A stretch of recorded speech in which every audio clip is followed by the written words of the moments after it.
আমরা আসছি এ to Z auto ডোরে রাজশাহীতে। আসসালামু আলাইকুম, ভালো আছেন? আলহামদুলিল্লাহ স্যার, ভালো আছি। জি। ইয়া করতে পারছেন আমাকে? চিনতে পেরেছেন? হ্যাঁ, আপনার দেখছি। ফার্স্ট মেশিন আমরা এনেছি। ওই যে আপনার সাথে যাই আপনি 14 বছর আগে, হ্যাঁ তখন ওই যে নবপুরে। স্যার এখানে বসেন। না না, অসুবিধা এটা নেই। আমার চেয়ার না স্যার, এটা ম্যানেজারের চেয়ার। এখানে বসেন, এখানে বসেন। আচ্ছা আচ্ছা। তো আপনার সাথে সর্বপ্রথম সিএনজি দিয়ে গেছিলাম। আচ্ছা, আপনাদের মিরপুর গোডাউন ছিল, হ্যাঁ হ্যাঁ হ্যাঁ, তখন আপনি আমাকে নিয়ে গেছিলেন। কাজীপাড়াতে। ওই যে ছোট ছেলে যে গেছিল ওটাই আমি স্যার। ও, আর ফরাদ ভাইয়ের সাথে আমার খুব ভালো সম্পর্ক ছিল। জয় কোম্পানিতে যখন ছিল হ্যাঁ হ্যাঁ ইন্ডিয়া, হ্যাঁ। তখন আমি আপনার কাছে গিয়েছি ফরাদ ভাইয়ের সাথে। আচ্ছা আচ্ছা, ফরাদ ভাই যখন ম্যাচে থাকতো ওই যে ইয়াতে, বুঝতে পারছি। তখন আমি গেছিলাম। তো ওখান থেকে কাজীপাড়া থেকে ডেলিভারি নিয়েছিলেন। এখন তো আমি যেটা ইউজ করতেছি ইনশাল্লাহ আজও পর্যন্ত কোনো সমস্যা নাই। এটা কয় বছর হয়েছে নিয়েছেন? এটা কিনা আমাদের তো আচ্ছা, 4 আজও পর্যন্ত বছর। কোনো সমস্যা নাই। আচ্ছা, চলছে তো চলছেই। এখনো মনে হবে যে নতুন মেশিন। আচ্ছা, খুব ভালো, যত্ন করেন নিশ্চয়ই। টাকা দিয়ে জিনিস কিনেছি, যত্ন তো করতে হবে। আপনি যত জিনিসই ভালো কিনেন, যত্ন না করলে তো হ্যাঁ, স্বাভাবিক। মেশিন নষ্ট হয়ে যাবে। এটা ইলেকট্রিকের জিনিস। আমার মেশিন এখনো মনে হয় যে 1 সপ্তাহ আগে কিনা। আচ্ছা, ভেরি গুড। কারণ অনেক জায়গায় তো যত্ন করে না। যত্ন না করলে নষ্ট হয়ে যাবে। হ্যাঁ, আপনি সমস্যা সাপোজ হয়। একটা ফোন কিনেন, যতই দামি কিনেন, যত্ন না করলে ঠিক, যন্ত্র তো আসলে ডিস্টার্ব করবে। না না আমি এটাই বোঝানোর চেষ্টা করি সবাইকে।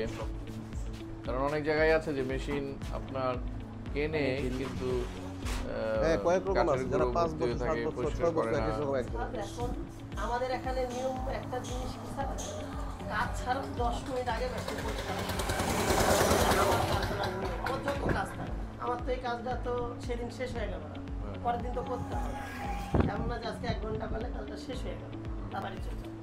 ঠিক ঠিক। এটা হলো আমার থাকতে ওই যে প্রতিদিন কাজ শেষ করে পরিষ্কার করতে হবে। পরিষ্কার করতে হবে। ময়লা থাকলো কেন, ওদের টাইমে না আমার টাইমে করতে হবে। ভেরি গুড, এরকম ভাবে আমি থাকি। আলহামদুলিল্লাহ। সার্ভিস কেমন পাইতেছেন আমাদের? ইনশাআল্লাহ ভালো স্যার। সার্ভিস পাওয়ার জন্য তো আমরা এতদূর পর্যন্ত আগাচ্ছি। আর ডাব্লিউটিএস ছাড়া তো আমাদের মুখে কোনো অন্য কোনো ভাষা নাই। আলহামদুলিল্লাহ। এই যে ভাইয়ের সাথে সব সময় কথা হয়। হ্যাঁ,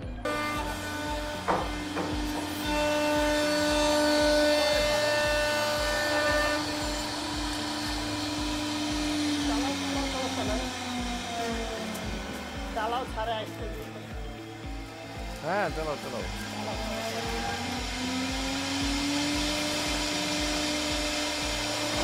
আমাদের আদৌ কোনো সমস্যা নেই স্যার। আমরা তো স্টেপার, তাও কোনো সমস্যা নেই আমাদের মেশিনে।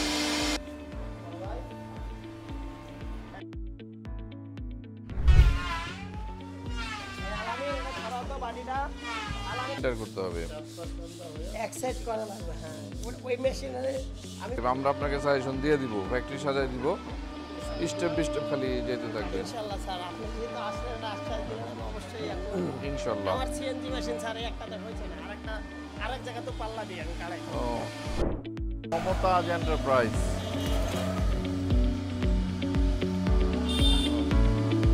আসসালামু আলাইকুম, ভালো আছেন?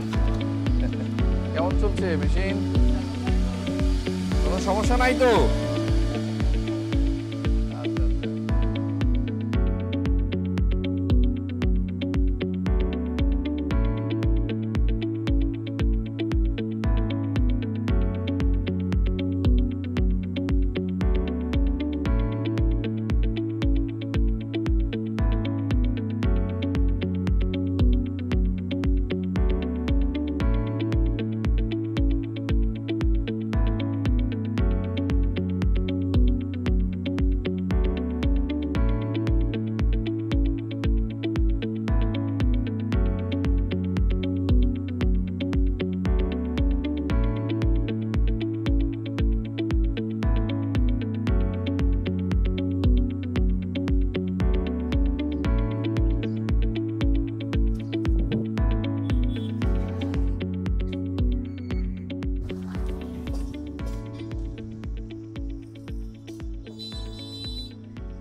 আমরা আসছি এমকেএস স্পোর্টসে।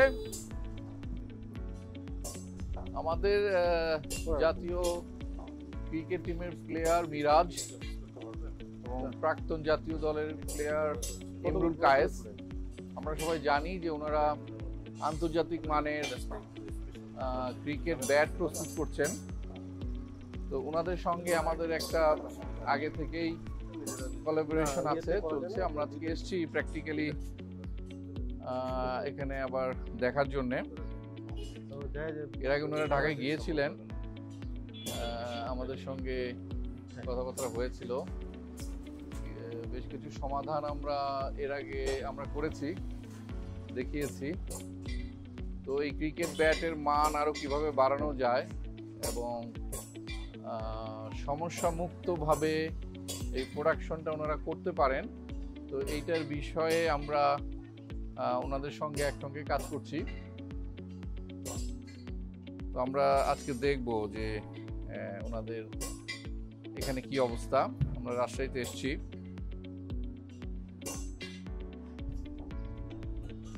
ভালো আছেন?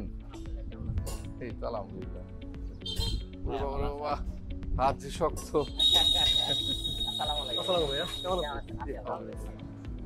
ভালো আছেন? ও থ্যাংক ইউ, আপনি আসছেন কষ্ট ভাইয়া। অনেক ধন্যবাদ।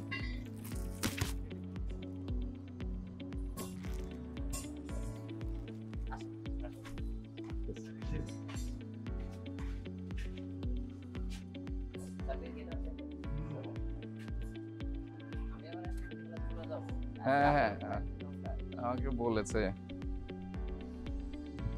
ফ্লাইট কয়টায়? আমার রাত 8:15 ফ্লাইট। ও আচ্ছা আচ্ছা। এটা তো আপনি শেপ কাটা আছে। হ্যাঁ হ্যাঁ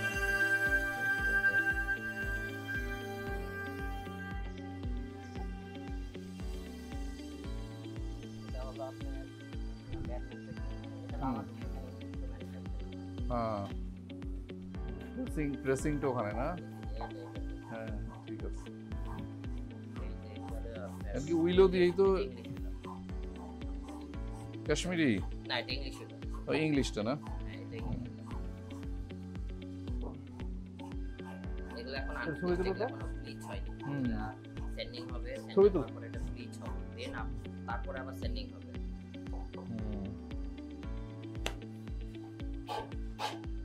আর ওগুলো ব্ল্যাক ওই ইংলিশ থেকে এটা হলো কাশ্মীরি।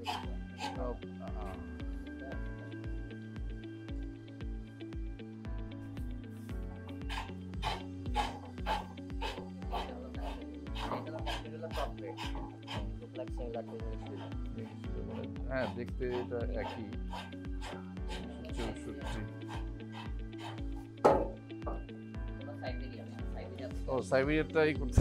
হ্যাঁ এটা সাইবেরিয়া থেকে জাস্ট আমরা টেস্টিং পিরিয়ডের জন্য নিয়ে আসছি। ও এটা কম, এটা প্রাইস কম। এটা কিন্তু এটা ওয়েটটা বেশি। হ্যাঁ না আসল কথা কি কাট হলো এটা বলা যায় না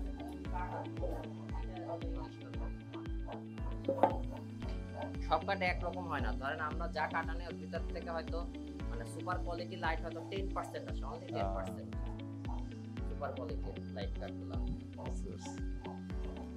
ওরা কি এই শেপে দেয়? এই শেপে আসবে, এই শেপ ছাড়া ওরা ই করে না।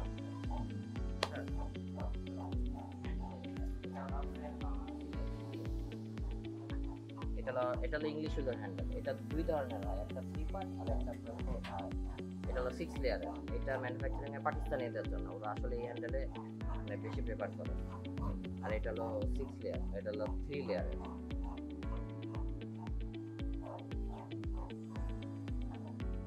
এইটা আপনার সিঙ্গাপুর থেকে আনতে হয়। এটা হলো মানু রতন কেন, যেটার অ্যাকচুয়াল নেম। ওরা দেয় না? হ্যাঁ ভাই আপনার এটা হলো আপনার কোকোনাট রোড, এটা শ্রীলঙ্কা থেকে আসে। কোকোনাট।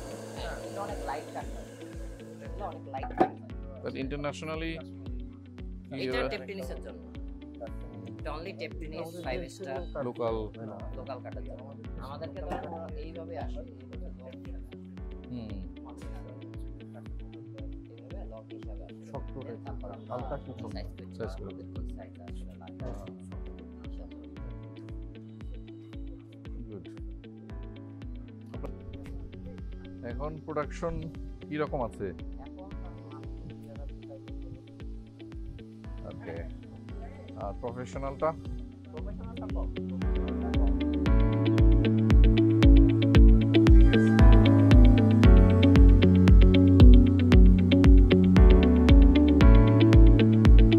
সব শেপ কি আপনি সিএনসি করতেছেন?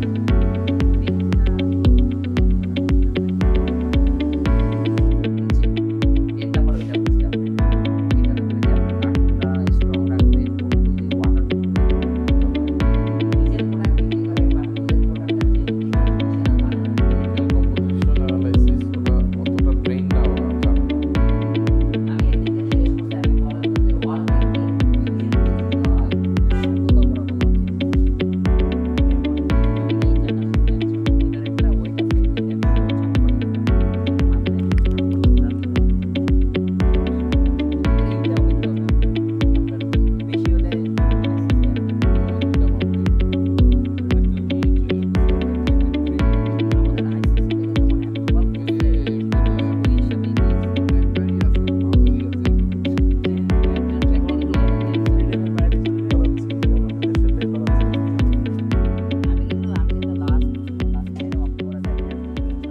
এটা হচ্ছে থমসনের কুকাবোরা ব্র্যান্ডের ক্রিকেট বল, যেটা ইন্টারন্যাশনাল ম্যাচের জন্য ইন্টারন্যাশনাল ম্যাচ হয়। আরো বিভিন্ন ব্র্যান্ডের আছে, but this is the best one. এটা খুব ইম্পর্টেন্ট পার্ট। সবচেয়ে অ্যাকসেপ্টেড এবং সবচেয়ে ভালো বলে বিবেচনা করা হয়। তো এই বল বা যে কোনো ক্রিকেট বলের বৈশিষ্ট্য হচ্ছে যেমন এটা, যেমন এখানে লেখা আছে যে 156 গ্রাম। বল যখন বানানো হয় প্রত্যেকটা বলকে কিন্তু কিউসি করা হয় যে প্রত্যেকটা বলের ওয়েট একমাত্র 156 গ্রামই হইতে হবে। 1 গ্রামের এদিক সেদিক হলে হবে না। এটা যে সাইজটাও কিন্তু মেজারমেন্ট করা হয়। এটা রিং থাকে ম্যানুফ্যাকচারিং এর সময়, তো সেই রিং এর ভিতর দিয়ে প্রত্যেকটা বল যখন বানানো হয় তখন সেটা পাস করানো হয়। প্রত্যেকটা বল সাইজ দেখা হয় এবং ওয়েট দেখা হয়, ওয়েট মাপা হয়। যদি হেরফের হয় সেটা বাতিল হয়ে যায়। সো ভেরি প্রিসাইজ এবং স্ট্রিক্ট ম্যানুফ্যাকচারিং প্রসেসের ভিতর দিয়ে এটা যায়, বাট ম্যানুয়ালি ম্যানুফ্যাকচার্ড হয়। বেশি হয় হচ্ছে পাকিস্তানের শিয়ালকোটে, সবচেয়ে ভালো মানের এই বল বানানো হয়। তো ভিতরে কক থাকে এবং উপরে লেদার থাকে, হ্যান্ড স্টিচ হয়। তো এখন পরিকল্পনা হচ্ছে বাংলাদেশে বানানো হবে, কেন নয়। মেড ইন বাংলাদেশ আন্তর্জাতিক মানের ক্রিকেট বল হবে, দেখা যাক কি হয়। তো আমি ওই লাস্ট ইয়ারে যাই, আমাদের বাংলাদেশের সাথে টেস্ট চলতেছিল। তো আমি যাই, আমি আর মিরাজ ভাই গেছি। তো হোটেলটা তো অনেক রেস্ট্রিকশন ছিল ওদের। বিরাট কোহলি ওদের তো হেভি কড়াকড়ি থাকে, ঢুকতে দেয় না। তো আমাকে ঢুকতে দিবে না কোনোভাবেই। হোটেলের ভয় নাই, সব খালি মানে ওদের ইন্ডিয়ার যত ধরনের ফোর্স সব হোটেলে ভর্তি, ঢুকতে দেবে না কোনোভাবে। ব্যাট ট্যাট চেক করতেছে। পরে আমি যখন রাজি হয়েছি, মিরাজ ভাই আসছে, আমার ওয়ালেট টলেট সব রেখে দিচ্ছে বাইরে। ভিতরে ঢুকছে আর সব পুলিশ আমার দিকে তাকায় আছে। মানে সবাই আমার দিকে তাকায় আছে। আমি একমাত্র যে প্লেয়ার ব্যতীত ভিতরে ব্যাট নিয়ে দিচ্ছে, ওরা আবার চেক করতেছে। তো দুইটা ইন্ডিয়ান প্লেয়ার আপনার নাম সে দিচ্ছে, আমার পর ব্যাট খুলে দেখতেছে। স্বাভাবিক, ব্যাট ওদের কাছে তো সব মোস্ট ইম্পর্টেন্ট পার্ট। বলছি বাংলাদেশ থেকে আসছে, ওরা বিলিভ করতেছে না যে বাংলাদেশের ব্যাট এইরকম হয়। দেন তারপরে বিরাট কোহলি তো ইসে ছিল, বিরাট কোহলি আপনার পরে বললো যে ঠিক আছে করে নিয়ে আসেন। তো ওকে যখন আসলে ব্যাট দেওয়ালো, মানে সারপ্রাইজ। এবং ও প্রথম ধরে ওর খুব ভালো লাগছে, বলছে আমি এই ব্যাট দিয়ে খেলবো। এবং তারপরের ম্যাচে নামছে খেলতে, তো ব্যাট দিয়ে প্রথম বলে 4 মারছে। মিরাজ দাঁড়াইছিল, মিরাজ যা বলতেছে এটা ব্যাট, তোমার ব্যাট দিয়ে খেলতেছে। এবং 48 রান করছে। Wow, fantastic experience. রোহিত শর্মাকে দেখছে ওই ব্যাট দিয়ে খেলছে। তো আমি সচিনের সাথে কন্ট্যাক্ট করেছি লাস্ট মান্থে যে ওনাকে একটা ব্যাট কেন উনি ধরেন ওয়ার্ল্ডে যদি বলা হয় ইন্ডিয়াতে তো ওনাকে আসলে বল মানে উনি আসলে লিজেন্ড প্লেয়ার, ওনার নিয়ে বলার কিছু নাই। সো ওনাকে একটা ব্যাট, ওনার ব্যাট ম্যানুফ্যাকচারিং চলতেছে। সো আমার আর ব্যাট ম্যানুফ্যাকচারিং আমার আর কিছু নাই। মানে ওয়ার্ল্ডের যে দুইজন আসলে টপ ওয়ার্ল্ড র্যাঙ্কিং এ এখন বিরাট কোহলি, রোহিত শর্মা তো টপ। তো ওনাদের মতো প্লেয়ার আমাদের বাংলাদেশি ব্যাট দেখলে এটা অনেক বড় অ্যাচিভমেন্ট আমাদের। ফ্যান্টাস্টিক। ঠিক আছে, অনেক বড় অ্যাচিভমেন্ট যে ওনাদের মতো প্লেয়ারদেরকে আমরা ব্যাট দেখি, কারণ ওনারা তো সব ব্যাট দিয়ে খেলবে না। এই জন্য মানে মেনলি এই জন্য আমার আর ব্যাট বানানোর প্রতি আর কোনো কিছু নেই। বাংলাদেশের যারা আছে তারা তো সবাই খেলে আল্লাহর রহমতে। আমরা আশা করব যে আমাদের দেশের যে ন্যাশনাল প্লেয়াররা এরা সবাই খেলে। সবাই হচ্ছে এমকেএস এর ব্যাট দিয়ে খেলবে। না, আমি ইমরুল ভাইকে বলছি, ইমরুল ভাই এতদিন ইন্ডিয়া আমাদের সাথে বিজনেস করছে, এবার টান আমাদের, আমরা এবার ওদের সাথে আমাদের ব্যাট দিয়ে ওদেরকে খেলাবো। হ্যাঁ, ওই জন্য তো আমি ইন্ডিয়াতে টেপ টেনিস আমাদের প্লেয়াররাও এই এমকেএস এর ব্যাট দিয়ে খেলবে। এই জন্য আমি ধরেন ইন্ডিয়াতে ব্যাট ঢুকাচ্ছি। হ্যাঁ, গুড প্ল্যান। বাংলাদেশ থেকে ব্যাট যাচ্ছে আপনার ওইখানে ইন্ডিয়াতে। বিজনেস তো এইটাই। অবশ্যই। এবার আমরা অবশ্যই অবশ্যই। আর ধরেন আমাদের অলরেডি 13-14টা দেশ অলরেডি ব্যাট যাচ্ছেই প্রতিদিন। হ্যাঁ, এখন আমাদের ফিডেক্সে যাচ্ছে ওইসব দেশে। পাকিস্তানের এখন জেনে গেছে যে আমাদের দেশে ব্যাট শুরু হয়েছে। তো 1% হলে ওদের সেল তো আমরা খাবো। বাংলাদেশে কি মানে এমকেএস ছাড়া কেউ আছে? না না, প্রফেশনাল ব্যাট ম্যানুফ্যাকচার নাই।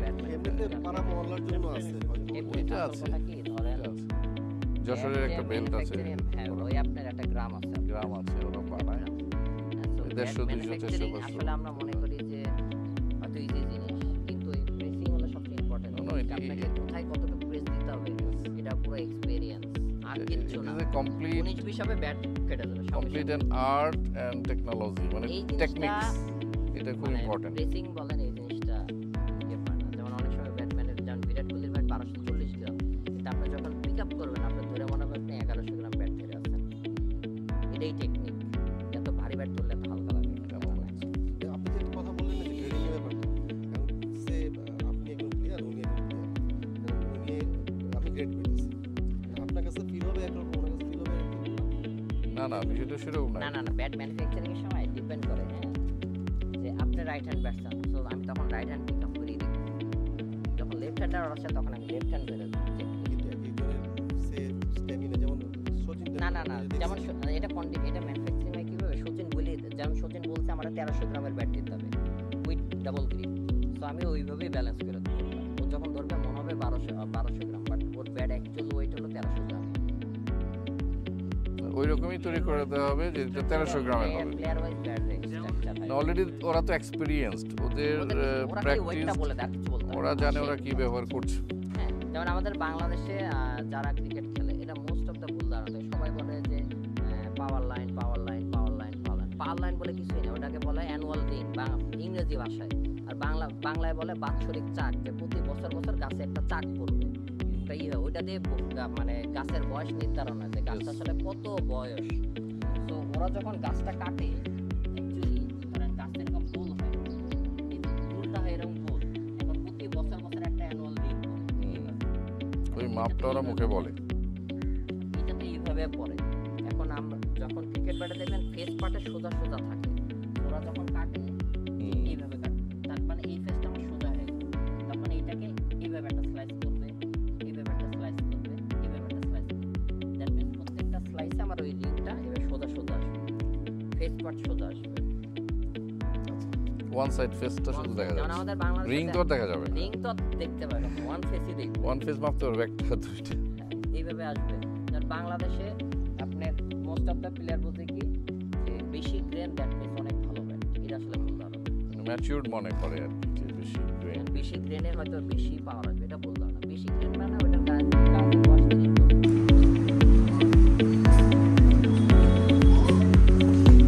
আমন্ত্রণ জানাচ্ছি স্যার হচ্ছে গিয়ে আমাদের মাঝে আসতেছেন টেক্স সলিউশনের সিইও নইমুল হোসেন খান, উনি চলে এসেছেন আমাদের মাঝে।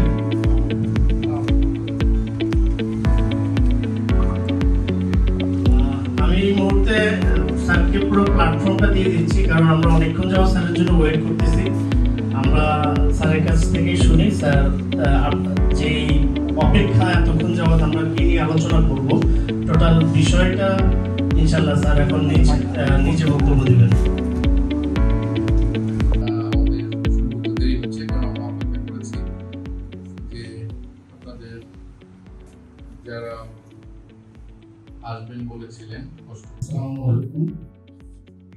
আমার প্রশ্ন হচ্ছে যে আমরা যে ফার্নিচারগুলো, কাঠের ফার্নিচারগুলো তৈরি করি, 1 মাস 2 মাস 6 মাস পরে সেগুলো শুকিয়ে যায়, পেকে যায় এবং অনেক সময় ভুলে ধরে। আমরা বেসিক্যালি কি ট্রিটমেন্ট করলে এবং কতটুকু ময়েশ্চার রাখলে ওই কাঠটা পেকে যাবে না এই কার্ডটা ফোনে ঢুকবে না এবং কোনো শব্দ করবে না। Thank you. এটা অনেক গুরুত্বপূর্ণ প্রশ্ন। আমার মনে হয় যে সবাই আসলে বিপদে আছে। দুইটা বিষয়, একটা হচ্ছে যে আপনার ভুলে না পড়া, আরেকটা হচ্ছে যে তাদের ময়েশ্চার ভেঙে যায়, ফেটে যায়। দুইটা বিষয় জড়িত আছে।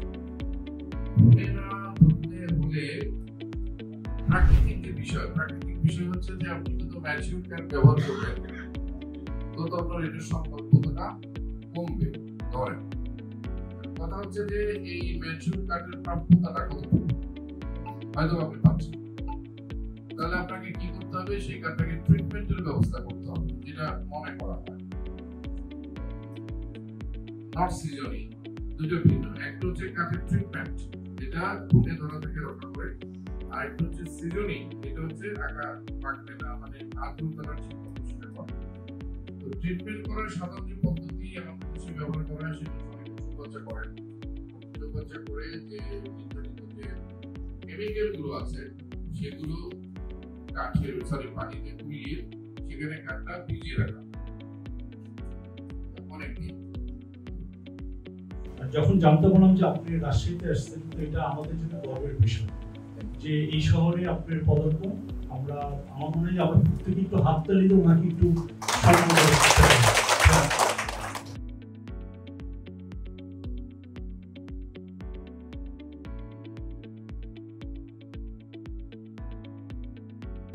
নোটবুক ইন্টেরিয়র থেকে প্রতিষ্ঠান পরিচালক।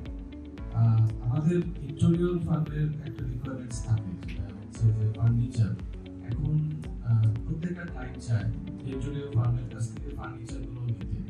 আমাদের কিছু রেস্ট্রিকশন বা প্রবলেম হয় যে আমরা খুব ভালো মানের ফার্নিচার দিতে পারি না। আপনাদের কাছে আমাদের আবেদন যে আপনারা কি আমাদের সাথে কোনো ফার্নিচার কোম্পানি টাই আপ করে দিতে পারেন কিনা, যাতে কি আমরা কোনো ভালো ফার্নিচার ক্লায়েন্টকে প্রোভাইড করতে পারি। Thank you. Thank you. আমার একটি সিনসুলেশন আছে। তো আমার কথা অন্য বিষয়ে, সেটা হচ্ছে যেটা আমরা প্রতিদিনই যেটার সম্মুখীন হয় সেটা হচ্ছে যে আমাদের মেশিন নকশার পরে